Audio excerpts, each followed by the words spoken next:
Break के बाद स्वागत है आपका। आपके साथ मैं हूं करुणा शंकर शर्मा। अब बात करेंगे अपने इस खास कार्यक्रम में उस खबर की, वो खबर जो आपको सख्ते में डाल देगी। जी हां, दरअसल आपको बता दें कि आधार कार्ड आपकी पहचान होता है, जिस आधार कार्ड के जरिए आप ना जाने अपने कितने काम पूरे करवा सकते हैं, लेकिन वही आधार कार्ड इस कूड़े के ढेर में पाया गया। जी हां, दरअसल आपको बता दें कि वो आधार कार्ड जो कि राजधानी दिल्ली के कुछ पतों पर जाने थे, लेकिन वो आधार कार्ड कैसे पहुंच गए ग्रेटर नोएडा के कबाड़ी की दुकान में, यह आपको बतलाएंगे अपने इस खास कार्यक्रम में। शुरुआत करते हैं कार्यक्रम की।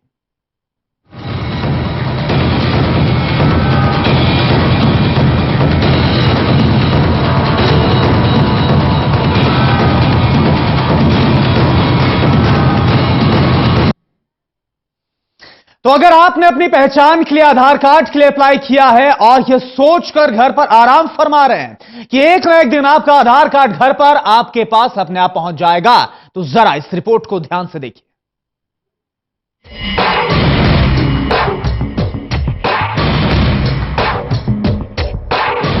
आधार कार्ड एक ऐसी पहचान जिसको पाने के लिए न जाने आप और हमने कितनी जद्दोजहद की होगी, लेकिन अगर आपको पता चले कि आपका आधार कार्ड किसी कबाड़ की दुकान पर मिले तो आप जाहिर सी बात है कि सकते में रह जाएंगे। जी हाँ, आप सोच रहे होंगे कि ये कैसे हो सकता है, तो चलिए हम आपको इसकी हकीकत से रूबरू कराते हैं।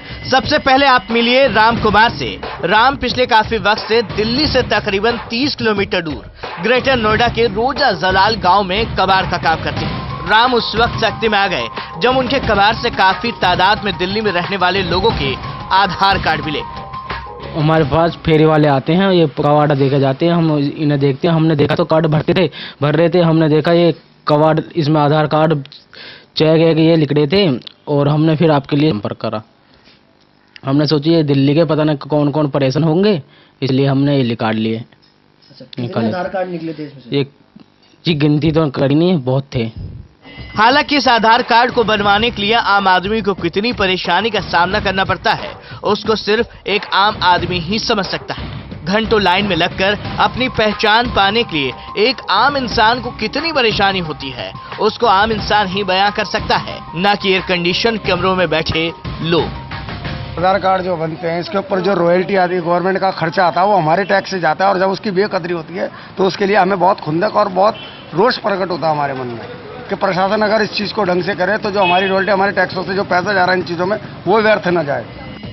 बेशक सरकार आधार को लेकर काफी सतर्क होने की बात बार बार कहती हो, लेकिन जिस तरह से यूपी के गांव में कबाड़ी की दुकान से आधार कार्ड जिस तादाद में मिले हैं, उससे ये साफ जाहिर होता है कि सरकार के दावों और हकीकत में कितना फर्क है।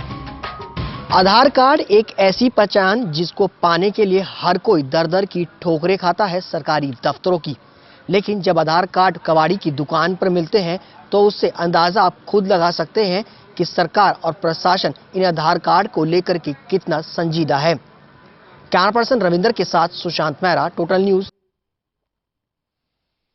तो उत्तर प्रदेश के ग्रेटर नोएडा वेस्ट के रोजा जलालपुर गांव में कबाड़ी की दुकान से जिस तादाद में आधार कार्ड्स मिले हैं, वो किसी को भी सख्ते में डाल सकते हैं, लेकिन इसकी जांच करनी भी अब जरूरी थी कि आखिर जिस तादाद में दिल्ली में रहने वाले लोगों के आधार कबाड़ी की दुकान में मिले, क्या वो आधार सही भी हैं या फिर नहीं। इसकी जांच के लिए हमारी टीम निकल पड़ी दिल्ली की सड़कों पर।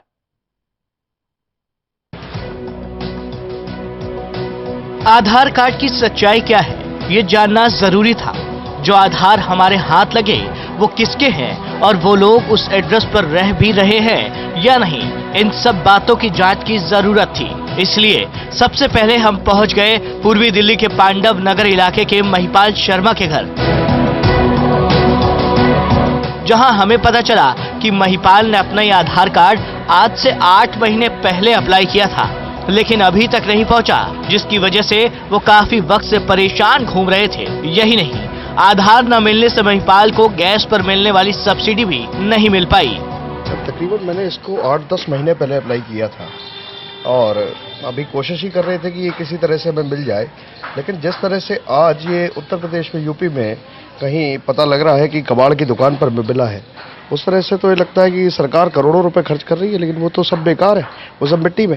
कल सब्सिडी के गैस सिलेंडर के लिए अप्लाई करने का लास्ट डे था और ये कार्ड आज हमें मिल रहा है, वो भी इस तरह से। कल के दिन कोई मिसहैपनिंग हो जाती तो इसकी जिम्मेदार कौन होती, सरकार या हम? और कल हम किसको जवाब देते? महिपाल शर्मा से मिलने के बाद हम जा पहुंचे मयूर विहार फेज 3-1 के ई ब्लॉक में नीतू के यहाँ। जब हम वहां पड़ताल के लिए पहुंचे तो नीतू तो वहां नहीं थी, लेकिन उनकी बहन से हमारी मुलाकात हुई। उसने बताया कि नीतू के आधार कार्ड के लिए उसने साल 2011 में अप्लाई किया था, लेकिन उसके पास भी आधार कार्ड अभी तक नहीं पहुंचा, जिसके चलते उसने मजबूरन दोबारा अप्लाई किया। वो भी अभी तक नहीं मिल पाया, जिसके बाद नीतू ई आधार कार्ड के जरिए ही अपना काम चला रही हैं। मैंने ये 2011 में अपनी सिस्टर का अप्लाई किया था, बिकॉज ये मैंने अपना भी किया था, मेरा भी अभी तक नहीं आया। मैंने सेकंड टाइम अप्लाई किया तब जाके वो मैंने ऑनलाइन निकलवाया है और अपनी सिस्टर का भी ऑनलाइन निकलवाया है मैंने। और ये जो मैंने 2011 में अप्लाई किया था ये अभी तक नहीं आया। और पोस्ट ऑफिस में भी मैंने पता किया था, वहाँ पे भी इसका कोई रिकॉर्ड नहीं था। इसकी वजह से जो भी आधार कार्ड की वजह से हमें सुविधा मिलने वाली थी, उसकी वजह से हमारी सारी सुविधाएं रद्द हो चुकी हैं इसकी वजह से। और ये सरकार का सारा काम जो है बहुत लेट हो रहा है, ये बिल्कुल अच्छा नहीं लगता। आधार कार्ड पर करोड़ों रुपए खर्च करने वाली सरकार अगर थोड़ा सा ध्यान उसके वितरण पर भी दे तो शायद आम आदमी को अपनी पहचान घर पर मिले, ना कि कबाड़ की दुकान पर। जिस तरीके से आधार कार्ड यूपी के गांव के अंदर जो है वो कबाड़ की दुकान पर मिल रहे हैं, उस पर कहीं ना कहीं प्रशासन पर सवालिया निशान खड़ा होता है और साफ तौर पर देखा जा रहा है। कैमरा पर्सन शूरवीर के साथ सुशांत मेहरा, टोटल न्यूज, दिल्ली।